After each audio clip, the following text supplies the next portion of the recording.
But not in pink of health. Yash यार, Rajasthan Royals से काफ़ी ज़्यादा उम्मीदें थी या नहीं मुझे पता नहीं यार। ऑक्शन के बाद, रिटेंशन के बाद स्पेशली, जब जॉस बटलर को जाने दिया, ट्रेंट बोल्ट को जाने दिया, यूजी को जाने दिया, आवेश खान को जाने दिया, लगा कि यार ये टीम क्या करना चाहती है। मतलब पता है कि हमेशा से यंगस्टर्स को सपोर्ट करती है, बैक करती है, लेकिन यहाँ तो पता नहीं वो एक कॉर्पोरेट कंपनी डाउनसाइज होती है ना, ये वैसी हालत हो गई थी कि आपने सारे मेन एम्प्लॉयज को आपने लेट गो कर दिया क्योंकि आप अफोर्ड नहीं कर पा रहे थे, एंड देन सारे युवा खिलाड़ियों को लिया। लेकिन अब वही हालत है, देखिए जब आपका एक्सपीरियंस की कमी होगी, जब आपके सारे जो प्रीमियम प्लेयर्स हैं उनको आप लेट गो करेंगे जो आपके लिए मैच विनर रहे हैं साल ब साल। Exactly.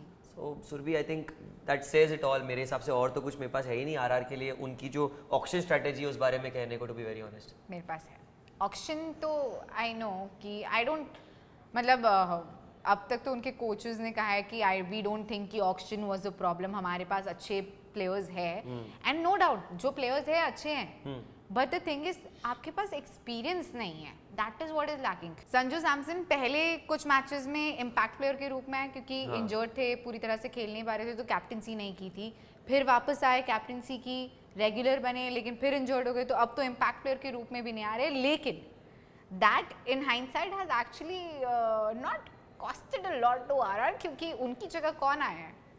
Vaibhav Suryavanshi. I know what we wanted to do it. Drum rolls? Drum roll. Suryavanshi.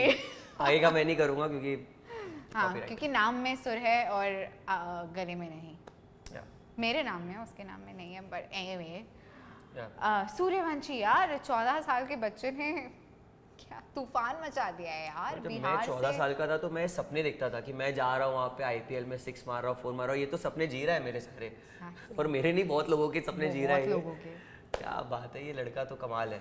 और जब से इनका नाम आया यार, मुझे डोमेस्टिक में he was doing well, but मैंने उनका नाम ज़्यादा सुना नहीं था। आई डोंट थिंक बहुत सारे लोगों ने उनका नाम सुना होगा, लेकिन नाम सुनने की शुरुआत तब से हुई थी जब पता चला कि अच्छा आरआर ने ऑक्शन में वैभव सूर्यवंशी को लिया है, जो कि सिर्फ 13 साल के है। जब लिया था तब सिर्फ 13 साल के थे, तो ऑब्वियसली इससे पहले कोई 13 साल का प्लेयर आईपीएल में आया ही नहीं है, if I am not wrong. आसपास भी नहीं है। यंगेस्ट आई थिंक जायसवाल और सरफराज थे एक टाइम पे व्हेन दे केम, तो at that time they were the youngest. पहले सरफराज आए जब चेन्नई के खिलाफ डेब्यू किया आरसीबी, तब यंगेस्ट बने, और आरआर के लिए भी जब जायसवाल ने किया तब वो यंगेस्ट बने। लेकिन जायसवाल के और इनके सरफराज के बाद not only Vaibhav Suryavanshi is the youngest to debut, youngest to hit 100, youngest to be picked in the auction. मतलब बोलते ना सारे रिकॉर्ड जो है इस लड़के ने पूरे पार कर दिए, और ये तो टूटेगा ही नहीं रिकॉर्ड, ये तो मैं मानता नहीं। और एक रिकॉर्ड जो सबसे इंपॉर्टेंट वाला रिकॉर्ड है वो तुम भूल गए। क्या? Fastest Indian to score 100 in IPL. Fast वो भी रिकॉर्ड बना दिया यार। यूसुफ पठान के नाम पे था ये रिकॉर्ड, 2010 में उन्होंने वो किया था। उसके बाद सोचो 15 साल लग गए, इतने बड़े बड़े खिलाड़ी खेले हैं आईपीएल में, आप जिसका नाम लेना चाहते हो आप लोग, लेकिन वो रिकॉर्ड किसने तोड़ा? 14 साल के इस बच्चे ने तोड़ा, वैभव सूर्यवंशी ने तोड़ा यार। आई डोंट नो अगर इनको बच्चा कहना अब वैलिड है या नहीं, क्योंकि बच्चों वाली हरकतें नहीं है इनकी। बिल्कुल किस तरह से खेले, और अपने बॉल की मेरिट पे खेल रहे थे। नहीं मतलब उन्होंने अपने आप को बैक किया। एक अच्छी बात ये थी कि क्योंकि वो यंग है तो एक फियरलेसनेस जो होती है वो एक यंग खिलाड़ी में रहती है। यूजुअली मैंने देखा है कि आजकल जो यंगस्टर्स है वो 2 तरह के ही होते हैं, बीच में बहुत कम देखे मैंने। या तो एकदम अग्रेसिव होते हैं, एकदम फियरलेस होते हैं, जैसे वैभव सूर्यवंशी से लोग हैं, या फिर दूसरी ऐसी यूथ भी मैंने देखी है जो बहुत ना प्रेशर देख कर हैंडल नहीं कर पाती, घबरा जाती है, बॉक डाउन हो जाती है। बट वैभव ऑब्वियसली आते हैं फर्स्ट कैटेगरी में, and you have obviously seen this extraordinary performance, और one of the better attacks के सामने उन्होंने वो परफॉर्म किया है। जहाँ पे जीटी में आपके पास 145 प्लस डालने वाले इतने सारे बॉलर्स हैं, और टेस्ट मैचेस खेलने वाले बॉलर्स हैं यार, रेगुलर खेलने वाले यार 100 से ज्यादा टेस्ट मैच खेले ईशांत शर्मा ने। राशिद खान अपनी कंट्री के लिए टेस्ट खेलते हैं, प्रसिद्ध कृष्णा ने टेस्ट खेले हैं, ईशांत शर्मा ने टेस्ट खेले हैं। आपके पास एक से बढ़कर एक बॉलर है, लेकिन Vaibhav Suryavanshi he was like यार मुझे फर्क नहीं पड़ता आपने कितने टेस्ट मैचेस खेले हैं, आप किस स्पीड से बॉलिंग करते हो, आप कौन सी वेरिएशन डालते हो, मुझे सिर्फ एक चीज़ आती है, वो है पावर हिटिंग। वो मैं ग्राउंड के बाहर ही मारूंगा आपकी शॉट। आप सोचो 101 रन बनाए उन्होंने, जिसमें से 94 रन्स सिर्फ बाउंड्रीज से आए। 94 रन यार। पावर प्ले से पहले उनका 50 रन हो गया था। पावर प्ले में ही कुछ 6-7 छक्के, if I am not wrong 6 छक्के तो मार दिए थे, जो कि सीएसके की पूरी टीम ने पावर प्ले में नहीं मारे। ओह माय गॉड, क्या आंकड़े निकाल रहे हो सुरभि, कहां से निकाल रहे हो यार आंकड़े ये सब। But yes, but that is what I was doing. जैसे ही वैभव सूर्यवंशी ने जो किया उसके बाद मैं सिर्फ उनके बारे में पढ़ रही थी because I couldn't stop my self. मैं बिलीव ही नहीं कर पा रही हूँ कि 14 साल का बच्चा ये सब कर दिखाया है यार। मतलब आप सोचो कि इतना बड़ा रिकॉर्ड, क्रिस गेल ने फास्टेस्ट 100 मारी आईपीएल में, उसके बाद अगर किसी का नाम आता तो वो वैभव सूर्यवंशी का। यार 14 साल के वो है, 18 साल का तो आईपीएल है जो टूर्नामेंट तब शुरू हुआ था जब वो पैदा भी नहीं हुए थे यार। उस टूर्नामेंट की हिस्ट्री बुक में उन्होंने अपना नाम दर्ज किया है।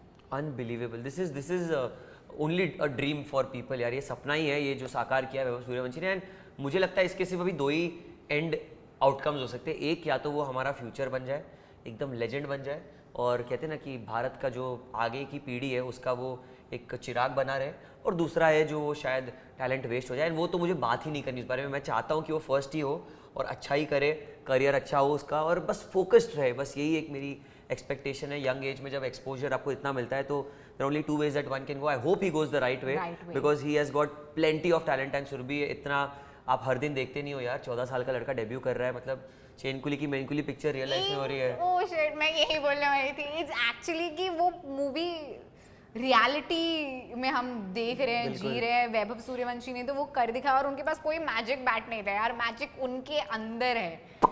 जो चैनकुली की मैनकुली की भी स्टोरी है एक्चुअली मैजिक तो प्लेयर में होता है। बट अगेन यार मुझे याद है कि पहला जो मैच खेल रही है, उनका तीसरा ही मैच था वैसे आईपीएल में। जो पहला मैच खेला था उसमें भी अपनी पहली बॉल पे आके छक्का मारा था। 105 मीटर का 6 था if I am not wrong, और इस 100 पर भी वो एक 6 के साथ ही पहुंचे हैं। मतलब कोई दिमाग में, दिल में, कहीं पे भी कोई डर है ही नहीं, कोई डर नहीं है। जो आपने बात कही ना कि 2 प्रकार के लड़के होते हैं, हाँ, कि एक या तो बहुत ज्यादा प्रेशर ले ले या तो बहुत ही ज्यादा कॉन्फिडेंट हो। मैं देख रही हूँ आजकल यार हमारे ज़माने में, हम जब because we come from the same generation, हमारे ज़माने में हम यार थोड़े से शाय होते थे, थोड़ा सा नहीं ऐसा नहीं करना, वैसे नहीं करना, ये नहीं करना, वो नहीं करना। थोड़ा सा डर रहता था हमारे अंदर ऐसे बहुत ज़्यादा कॉन्फिडेंस नहीं हुआ करता था। लेकिन आजकल मैं जितनों को देख रही हूँ, जितनों को, सब इतने कॉन्फिडेंस के साथ आ रहे हैं जैसे कि देव ऑलरेडी ये सारी चीज़ें उन्होंने जी है अपने दिमाग में। आई थिंक इसका एक मेजर कारण जो है ना, ये अपनी कंट्री की क्रिकेटिंग सक्सेस को भी जाता है। अगर आप क्रिकेट के पर्सपेक्टिव से बोल रहे हैं तो, क्योंकि क्रिकेट जब आप इतना अच्छा करते हो तो यंगस्टर्स का माइंडसेट ये होता है कि यार हम तो बेस्ट है वर्ल्ड के। Like I am just putting 1+1 कर रहा हूँ मैं यहाँ पर, क्योंकि इंडिया ने इतना क्रिकेट में अचीव कर लिया पिछले 10-12 सालों में। तो जो भी यंगस्टर्स आ रहे हैं, जैसे अभिषेक शर्मा हो, प्रियांश आर्या हो, प्रभ सिमरन सिंह हो, अभी ये वैभव सूर्यवंशी है, जायसवाल है, तो ये सारे youngsters already they are thinking that they are the best country in the world, like cricketing country in the world, और हमको उस लेवल का प्लेयर बनना है। तो I just really have to give credit to Indian cricket, BCCI, IPL, everyone together cumulatively, जिसने ये possible किया सुरभि। एंड हम सब ने भी जैसे देखा था पहले के टाइम पे, जब शायद मेरे भी पिताजी यंग हुआ करते थे, तब 200 was a match winning score, 200-250 run match winning score होता था। अब तो 400 रन बनते ओडीआई में, और T20 में भी 250 बन जाते हैं। 250 के इस बार तो हम बात ही कर रहे थे ना, 300 बन जाएंगे, 300 ऑलमोस्ट बन गए थे वैसे। But yes, that is what it is. But RR के लिए अब सुरभि, हमने बात बहुत कर ली वैभव सूर्यवंशी की, it has been a superstar performance from him.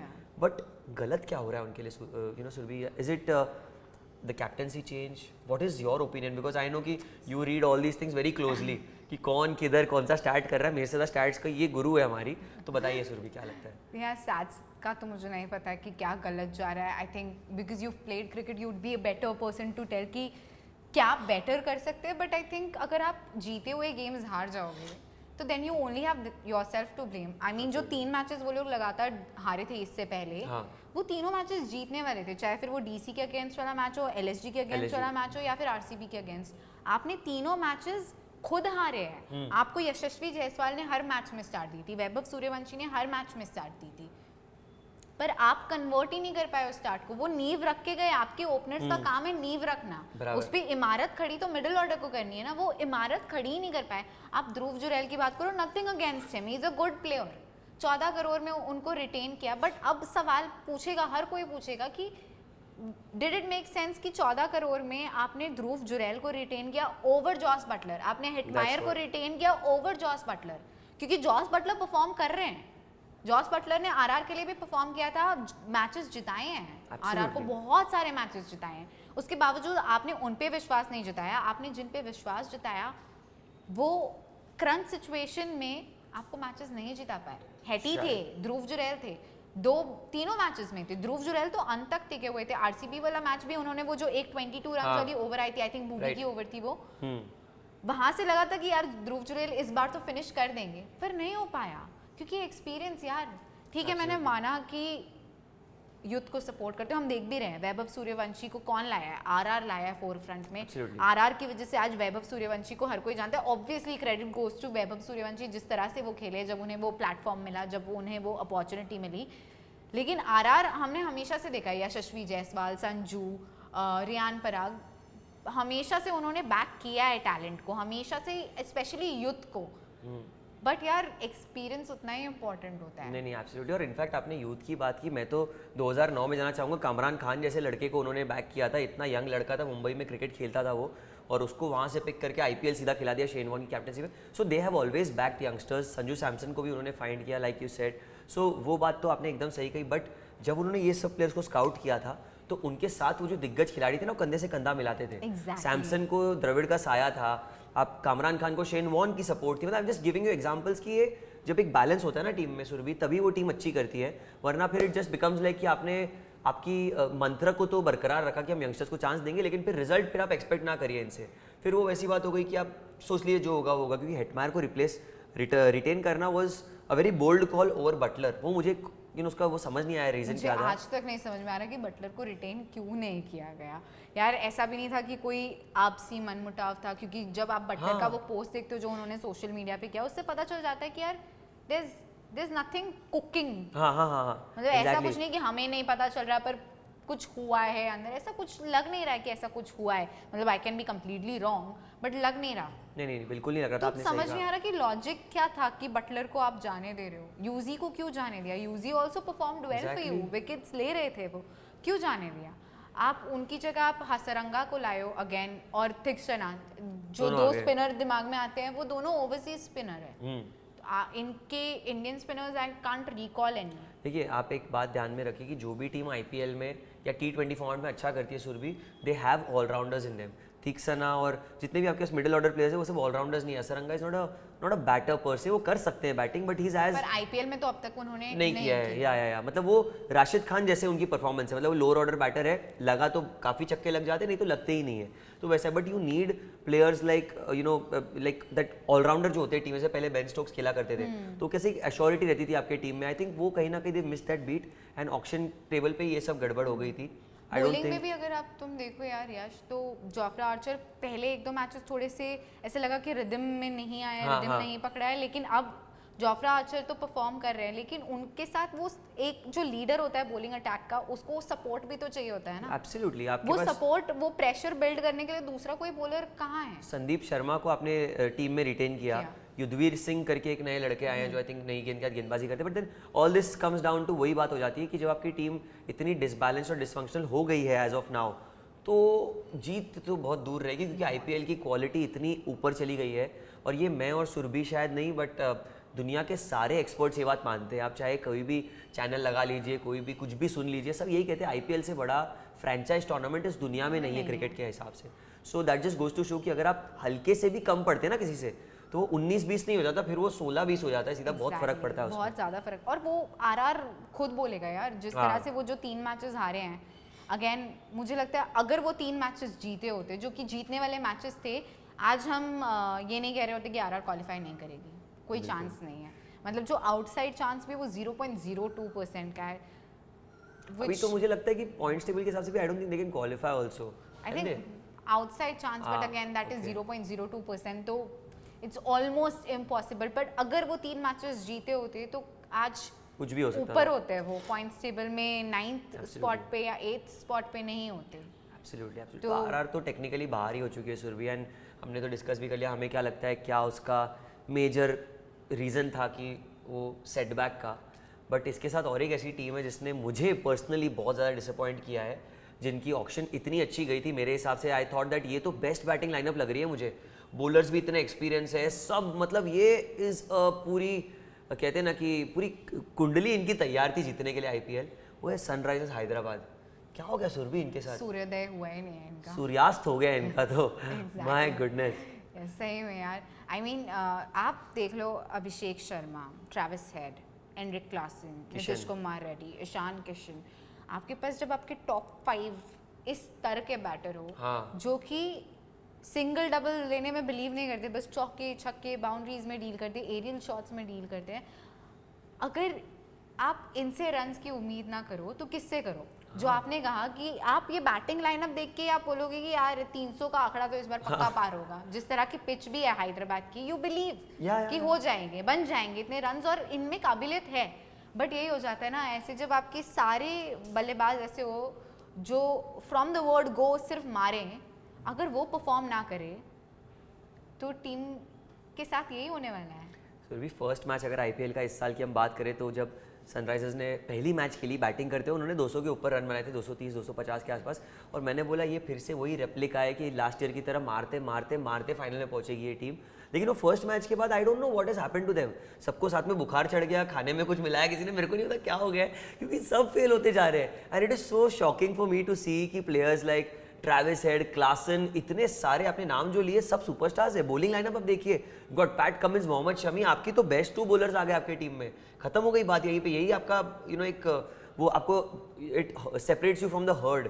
But वही है कि उनका वो भी नहीं चल रहा है कि बॉलिंग भी ऐसी कुछ कमाल नहीं कर पा रही है। तो पता है, मुझे लगता है पिछले साल 2024 और 2025 में एसआरएच में जो सबसे बड़ा डिफरेंस है ना वो यही है कि पिछले साल ना बहुत सारे लोगों का आईपीएल उनकी टीम में बहुत अच्छा गया था। They had the best IPL individually. Abhishek Sharma पहले कंसिस्टेंसी में थोड़ा सा उनके सवाल था कि यार परफॉर्म करते हैं पर ऑन एंड ऑफ करते हैं, कभी ओपन करते थे कभी नीचे आते थे डाउन दी ऑर्डर, पर पिछले साल से ओपन करना शुरू किया, अच्छा परफॉर्म, कंसिस्टेंटली अच्छा परफॉर्म कर रहे थे। Travis head was performing well, Nitish Kumar Reddy was the find of the season for everyone. PAT Cummins, उनका भी आईपीएल हमेशा से, वो आईपीएल में चलो 1-2 बार मुझे याद है, I think one of the seasons he was the most expensive player if I'm not wrong. मतलब वो बने थे और उसको इमीडिएटली फिर तोड़ दिया था स्टार्क ने उसी ऑक्शन की बात है। उससे पहले शायद केकेआर के लिए जब पैट कमिंस खेलते थे ना, तब पैट कमिंस सबसे एक्सपेंसिव प्लेयर थे, if I am not wrong. आप लोग बता दो अगर हम गलत है तो। बट हाँ, पैट कमिंस ने भी कभी ऐसे, उनका भी आईपीएल कभी बहुत बहुत खास नहीं रहा, बट पिछले साल था। पिछले साल उनकी टीम के ना इंडिविजुअली हर प्लेयर का बहुत अच्छा आईपीएल गुजरा है, और इस साल आप देखोगे तो सबका आईपीएल काफ़ी एवरेज जा रहा है। अभिषेक शर्मा परफॉर्म कर रहे हैं पर ऑन एंड ऑफ, कभी चलते हैं कभी नहीं चलते हैं। ट्रैविस हेड के साथ भी सेम हो रहा है। Heinrich Klaasen I think is the only one who is consistently performing for them, but जब तक उनकी बारी आती है तब तक ऑलरेडी 4-5 विकेट गिर चुके होते हैं। तो शायद अगर आपको पता है कि एनरिक क्लासन स्पिन के अगेंस्ट अच्छा खेलते हैं, परफॉर्म कर रहे हैं, फॉर्म में हैं, तो क्या उन्हें अब दी ऑर्डर भेजना चाहिए? अगर आपको पता है 2 विकेट्स गिर चुके हैं, अभी स्पिनर्स अटैक करेंगे, Heinrich Klaasen is in good form, क्यों, why not promote him? It's a fair point, honestly it's a very good point to be made, क्योंकि क्लासन का हमने देखा है इन ऑल कंडीशंस वो रन तो करते ही हैं। साउथ अफ्रीका से आते हैं तो नेचुरली पेस को तो खेल ही सकते हैं वो, ऑब्वियसली स्पिन को ज़्यादा बेटर खेलते हैं गिवन कि उनकी जो रेंज ऑफ स्ट्रोक्स है वो ज़्यादा अच्छी है स्पिनर्स के against. But that's what I am trying to say कि अगर हम यहाँ बैठकर ये सोच रहे हैं तो आई एम श्योर वो एसआरएच के डगआउट में भी ये बात हुई ही होगी, एंड देयर इज समथिंग, कुछ तो गड़बड़ हो रही है। क्योंकि पैट कमिंस के मैंने 1-2 इंटरव्यूज़ देखे थे पोस्ट मैच पे, जहाँ पे उन्होंने अपनी टीम डिस्कशन में, ड्रेसिंग रूम डायरीज जो होती है उसमें उन्होंने कहा था कि we are going to be playing the similar kind of cricket, जहाँ पे हम वो अग्रेसिव ब्रांड ऑफ क्रिकेट खेलेंगे। I don't care if we lose 8-9 games in the season, but I want to keep that as a mantra for Hyderabad. It's like baseball. हाँ, baseball, but वो है कि चला तो चांद तक, नहीं तो फिर चले ही ना, वैसी गाड़ी हो जाती है ये। वही हो रहा है ना उनके साथ इस सीजन, क्योंकि आप देख लो कि हर गेम में ऐसा लग रहा है बस बैटर्स आके मारने की कोशिश कर रहे हैं। कोई गेम ऐसा नहीं है जहां बैटर्स थोड़ा सा ठहर के खेले हो, सोचो कि नहीं यहाँ नहीं मारना। सीएसके वाला गेम थोड़ा सा जहन में आ रहा है, जहां ईशान किशन का वो नॉक, जो कि उनके 100 के बाद पहली बार उन्होंने 30 क्रॉस किए या ऐसे कुछ, उस नॉक में ऐसा लगा था कि ईशान किशन ने थोड़ी सी ऐसी समझदारी, थोड़ी सी सूझबूझ दिखा के कि चलो ये पिच वैसी नहीं है, एब्सोल्युटली मैं नहीं मार सकता हूँ सारे एरियल शॉट्स, मैं थोड़ा सा संभल के थोड़ा सा स्लो खेलता हूँ, और वो नॉक काफ़ी इंपॉर्टेंट थी। बिल्कुल। उसके बाद आके नीतीश कुमार रेड्डी ने वो गेम जिताई उन्हें, but it was Ishan Kishan जिन्होंने थोड़ा सा एंकरिंग वाला रोल वहाँ एंकर करने का, एंकर करते वो, ओके नहीं, मैं पूछ रहा था कि वो जो एंकर करते हैं आप समझाओगे मुझे थोड़ा? बिल्कुल। No, but seriously all fun and games aside, but आपने बहुत सही कहा कि ईशान किशन ने वो एंकर रोल किया मिडिल ऑर्डर में, वो बहुत ज़रूरी होता है, हर टीम में ज़रूरी होता है। और यही आप आई थिंक जो पॉइंट करे थे उसका यही आंसर है कि एवरी मैच हर कोई बहुत रेकलेस शॉट्स खेल के आउट हो रहे हैं। वो मैच आई थिंक एक ऑड मैच थी जहाँ पे ईशान किशन ने रिस्पॉन्सिबिलिटी ली एंड यस रिस्पॉन्सिबिलिटी ली और कैसी जुबान क्या था, कैसी जुबान लबलबाई, लपलपाई, कैसी जीभ लपलपाई, वैसी जैसे एसआरएच के बैटर्स लपलपाए और थरथराए और फड़फड़ाए आज इस सीजन। सारे सेंसेशंस गलत डायरेक्शंस में उनके लिए। हाँ, थरथराहट घबघबाहट सब हो गई उनको। लेकिन अब मेरी उम्मीद ये है कि नेक्स्ट सीजन होपफुली, अब ये सीजन तो चलूंगा खत्म हो गया है, नेक्स्ट सीजन 5 में से 5 अगर जीत गए तो ये नेवर नो। देखो अभी ये क्या तो, पता जो आरसीबी ने पिछले साल किया वो एसआरएच इस साल कर ले, क्योंकि डैनियल विटोरी ने तो कहा ना कि एक ब्लूप्रिंट हमने देखी, आरसीबी कर सकती है, हम भी कर सकते हैं। अभी तो फिलहाल वो लोग मालदीव्स में वेकेशन मना रहे हैं वैसे। हाँ, पूरी की पूरी एसआरएच की टीम वहाँ है। वहाँ क्या कर रही है? वेकेशन। अनबिलीवेबल बट ठीक है यार, मतलब ठीक है, sometimes you flourish, sometimes you win है, sometimes learn है, as you know, तो you never know, कुछ भी होता है क्रिकेट में, it's a funny sport, but yes, like Surabhi said, mathematically इन्होंने जो बोला कि possibility अभी भी है, but यार जैसे जो क्रिकेट नॉर्मली हम देखते आ रहे हैं, कभी ये होता है नहीं कि सारी टीमें हार जाओ और आप क्वालिफाई कर जाओ, तो मेरे हिसाब से तो आई डोंट थिंक वो क्वालिफाई हो रहे हैं। मतलब बहुत ही ज़्यादा डिफिकल्ट है, मुझे भी नहीं लगता होंगे, क्योंकि जिस तरह से हम बात कर रहे हैं कि उनकी गेम ना इस समय मुझे बहुत ज़्यादा वन डिमेंशनल लगती है कि हम सिर्फ हिट ही करेंगे। तो वैसे तो यार आप क्रिकेट नहीं जीत सकते ना, आप 1-2 गेम्स 3-4 गेम्स लक आपका साथ देगा तो आप जीतोगे, but cricket is more than just hitting no यार, बॉलर्स भी तो कई हैं। बिल्कुल और अगर सामने आपकी ऐसी टीम आ गई जैसे एमआई ने जो किया उनके साथ, जब आपके सामने एक क्वालिटी बॉलिंग अटैक आएगा तो आपको सेंसिबल क्रिकेट खेलना पड़ेगा। आप हर बार जाके सिर्फ हिट एंड मिस वाला ही केस हो रहा है उनका, बस हिट मिस और वेल यही है उनका, ये साल तो मिस ही रहा मेरे हिसाब से। होपफुली अगला साल हिट होगा। और एसआरएच की तो हमने बहुत बात कर ली, एसआरएच की बात करने के बाद बात करने वाले हैं जिसका नाम सुनते ही सुरभि के चेहरे पर एक प्यारी सी मुस्कुराहट आ जाती है, और जी हाँ, आप लोग सही समझ रहे हैं, it is the Chennai Super Kings. तो बिना स्माइल किए ज़रा आगे बात करते हैं, हो नहीं पाएगा इससे, बट नहीं बिल्कुल हो पाएगा। जिस तरह का सीजन रहा है, स्माइल चेहरे से कहीं चली गई है, कहीं गायब सी हो गई है, क्योंकि उम्मीदें भी गायब ही हो गई है, सही में हर चीज़ गायब हो गई। इस बार फॉर्म चला गया है, जीत हाथों से चली गई है, हमारा जो गढ़ था उसमें इतने सारे सेंध लग चुके हैं, लग नहीं रहा कि अब Chennai is our fortress anymore, Chepauk is our fortress anymore. जिस तरह से ये सीज़न बीता है, इतने सारे रिकॉर्ड्स हैं but not the good ones. No absolutely. और जिस तरह शुरुआत की थी आई थिंक चेन्नई ने मुंबई के खिलाफ, जिस तरह की प्रदर्शन की थी पहले मुकाबले में, I still felt that yes history is repeating itself. जहाँ पे चेन्नई मुंबई की पहली मैच होती है, यूजुअली मैं देखता आ रहा हूँ कुछ पिछले सालों से, चेन्नई जीतती आ रही है वो सारे मैचेस, एंड यस दोनों टीमें अच्छी करी, तो I was always looking for, और मैंने आपका शो भी देखा था जहाँ आपने कहा था कि चेन्नई फाइनल तक पहुँच सकती है, मुंबई के खिलाफ होगा वो मैच, बट एटलीस्ट एक टीम फाइनल तक पहुँच सकती है, तो मेरा प्रेडिक्शन आधा राइट होगा, आधा। बिल्कुल बिल्कुल, बट यार Surabhi, losing our captain, losing Chennai का कैप्टन, जैसे मैं बोल रहा हूँ और कैप्टन, मतलब अगर मैं अपनी टीम में हूँ और मेरी टीम का मैं कैप्टन खो दूँ तो वो एक बहुत बड़ा नुकसान होता है, झटका होता है, और वो भी कैप्टन ऐसा जो आपके टॉप ऑर्डर का कमान संभालने वाला प्लेयर है, ऋतुराज गायकवाड़। आधे सीजन में वो बाहर हो गए, आधे भी नहीं, इनफैक्ट पहले 6 मैच के बाद तो he was out. So it was just disaster since then. इसमें मैं यूज़ कर सकती हूँ गरीबी में आटा गीला। एक तो किसी का फॉर्म नहीं सही से आ रहा, उसमें ऋतुराज गायकवाड़ को इंजरी हो जाती है, वो बाहर हो जाते हैं। धोनी, आई मीन ऑब्वियसली हम सभी को खुशी हुई थी, कहीं ना कहीं मन में कोई एक छोटा सा कोना था जहाँ ऋतुराज इंजर्ड हुए थे, उसके बाद उनके लिए बुरा लग रहा था, चाहिए था कि वो जल्दी से रिकवर हो जाए, लेकिन कहीं ना कहीं वो खुशी भी हो रही थी कि यार अब धोनी कैप्टनसी करेंगे, धोनी फिर से टीम की कमान संभालते हुए देखेंगे, पोस्ट मैच प्रेजेंटेशन में देखेंगे, टॉस में देखेंगे, बात करते हुए आप सुन सकते हो धोनी को, तो वो सारी चीज़ें ऑब्वियसली थी। लेकिन हर कोई चाहता था यार कि जब धोनी कैप्टनसी वापस आए, जब वापस से कमान संभाले टीम की, तो टीम फ्लरिश करे, टीम जीते। लेकिन वो कहते हैं ना कि captain is as good as the team. अगर टीम में किसी का फॉर्म नहीं चल रहा तो कप्तान भी क्या कर सकते हैं। आप सोचो, इतनी सारी आलोचना होती है धोनी की कि क्यों रिटायर नहीं करते, 43 के हो गए हैं, स्ट्राइक नहीं कर पा रहे, बट आप सोचो अगर वो पूरी लाइनअप में कोई सबसे कंफर्टेबली खेल पा रहा है या रन्स बना रहा है तो वो धोनी है। Please correct me if I am wrong. Dhoni ने ऑन ऑड ओकेजन्स उन्होंने रन बनाए हैं, अच्छा खेले हैं, स्ट्राइक कर रहे हैं बॉल को, बट आप बाकी जिनसे एक्सपेक्ट करते हो, आप अपने टॉप ऑर्डर से एक्सपेक्ट करते हो, आप सचिन रविंद्र से एक्सपेक्ट करते थे कि वो अच्छा परफॉर्म करे, क्योंकि जिस फॉर्म में भी आए थे वो चैंपियंस ट्रॉफी के बाद आपको लगा था कि यार वही फॉर्म कंटिन्यू होगी। यहाँ पहले मैच में वो दिखे थे, उस अंदाज में खेलते हुए नजर आए थे, लेकिन उसके बाद it just everything just fizzled out.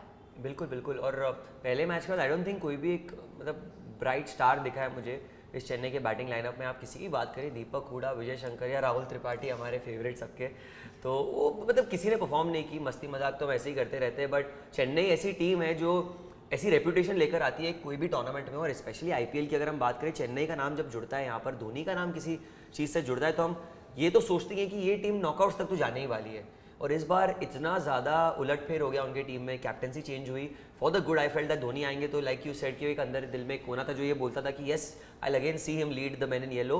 और वो कहीं ना कहीं एक्सपीरियंस जो है उनका बहुत काम आएगा। लेकिन जब एक्सपीरियंस धोनी का कैप्टनसी में आ रहा है, वहाँ पर आपको एक टैलेंटेड बैटर भी आप मिस आउट कर रहे हो ऋतुराज गायकवाड़ में, और उतना कोई केपेबल है नहीं आज इंडियन सर्किट में जो ऋतुराज गायकवाड़ के जूते इतने ईजिली भर सके।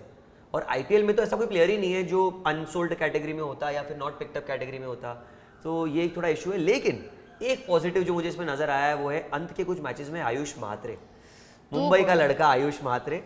आप आगे बोलिए क्या लगता है?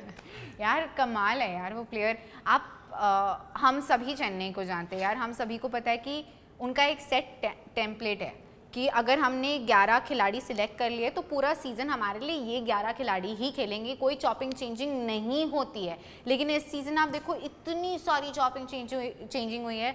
आई थिंक सारे ओवरसीज प्लेयर्स को एक बार तो एटलीस्ट यूज़ कर लिया है। डैडीज आर्मी के नाम से जानी जाती है ये टीम।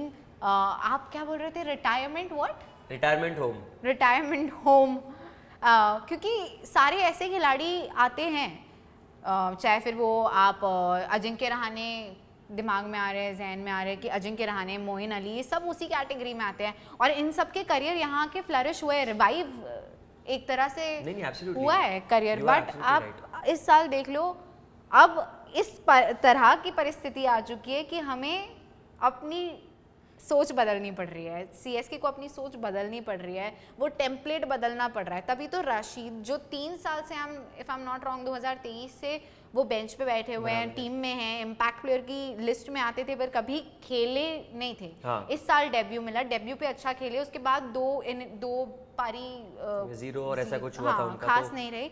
लेकिन अगेन आयुष महात्रे ये आए थे आई थिंक ऋतुराज की रिप्लेसमेंट के तौर पे।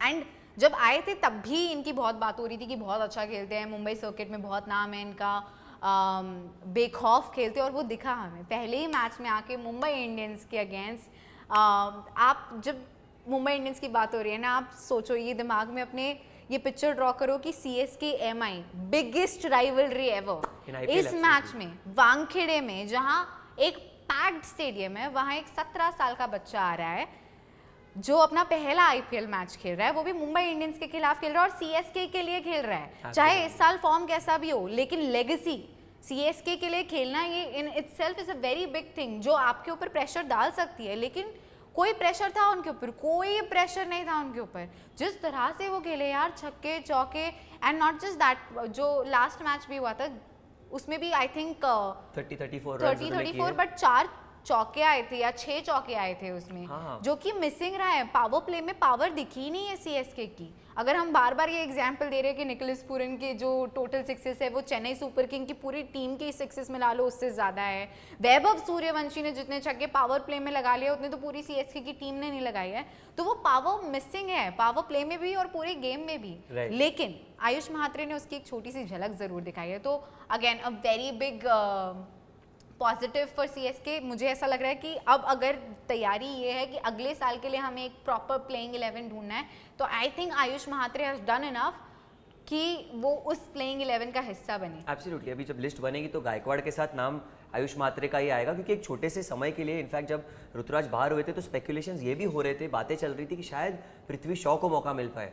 ये बातें चल रही थी और मैं बहुत ईगर था देखने को कि कौन आएगा वो बंदा। आयुष महात्रे भी एक नाम जरूर आया था, बट पृथ्वी शॉ को ना लेकर आयुष महात्रे पे थोड़ा सा विश्वास जताना, उस पर बिलीफ रखना, ये एक बहुत बड़ी स्टेटमेंट चेन्नई ने की है। एंड येट अगेन चेन्नई ने दिखा दिया कि वो क्यों चेन्नई सुपर किंग्स है। ऐसे ही वो चीज़ों, ऐसे ही लोगों पे वो बैक करते हैं जिनमें क्वालिटी होती है, जिनमें वो टेम्परामेंट होती है और वो चेन्नई के सेटअप में सर्वाइव कर जाएंगे। आपने देखा है, हम डैडीज आर्मी बोलते हैं जिनको, वो आके उसमें इसने एक छोटे से बच्चे को लिया और इस टीम में। एक नहीं दो दो डेविड ब्रेविस yes, भी तो आ गए, डेविड और ब्रेविस हमारे भी आ पास गए, absolutely। 21 एंड अगर ऑडिशन था उनका वो पहला मैच तो बहुत अच्छा रहा है उनका हाँ, ऑडिशन। आई बहुत थिंक अच्छा रहा। अगर वो कैच नहीं पकड़ते, आई थिंक मेंडिस ने पकड़ी थी वो कैच एसआरएच की, जो कि हाँ, ब्रिलियंट कैच dive थी, करते हुए। वरना वो तो चौका था, पक्का चौका था। तो ब्रेविस ने भी अच्छा खासा ऑडिशन तो दे दिया है। हो सकता है अभी है 3-4 मैचेस, देखते हैं कि किस तरह से परफॉर्म करते हैं। लेकिन आई थिंक जो भी खामियां हैं, जो भी चीज़ें नहीं चली इस सीज़न, हम कुछ पॉइंट आउट करें उससे पहले कोच स्टीफन फ्लेमिंग ने हर चीज़ पॉइंट आउट ऑलरेडी कर दी है। जब उनसे सवाल पूछा गया यश कि आपका मिडिल ऑर्डर नहीं चल रहा है, तो उन्होंने जवाब दिया कि एंड व्हाट अबाउट टॉप। नहीं एग्जैक्टली, देखिए स्टीवन फ्लेमिंग की सबसे बेस्ट बात, चेन्नई की सबसे खास बात ये रही कि मैनेजमेंट में कोई तब्दीली हुई नहीं है। शुरुआत से लेकर अब तक कोच वही थे, पहले प्लेयर थे, कोच बने और फिर वही रहे कोच, क्योंकि सक्सेस का मंत्र स्टीवन फ्लेमिंग ने चेन्नई सुपर किंग्स के लिए ढूंढ निकाला था। वो लोग ने अलग अलग फॉर्मेट्स में, कंडीशंस में जीता। दुबई में भी उन्होंने आईपीएल जीता हुआ है, जब वो वाला एडिशन हुआ था 2021 वाला। यहाँ पर जब होता है इंडिया में आईपीएल खेला जाता है, तो चेन्नई को अपनी होम फोर्ट्रेस बनाकर भी वो जीत निकाल चुके हैं। So Stephen Fleming one bad season can not justify और determine him as a bad coach और प्रॉब्ली एन अनसक्सेसफुल वन। वो एक्सट्रीमली सक्सेसफुल है एंड वो इतने ओपन एंड स्ट्रेट फॉरवर्ड है ना। I think that just goes to show कि mindset क्या है इस टीम का। कि हम बड़े स्ट्रेट फॉरवर्ड है, हमारा खराब हुआ, we will own it up, हम कहेंगे भाई खराब था।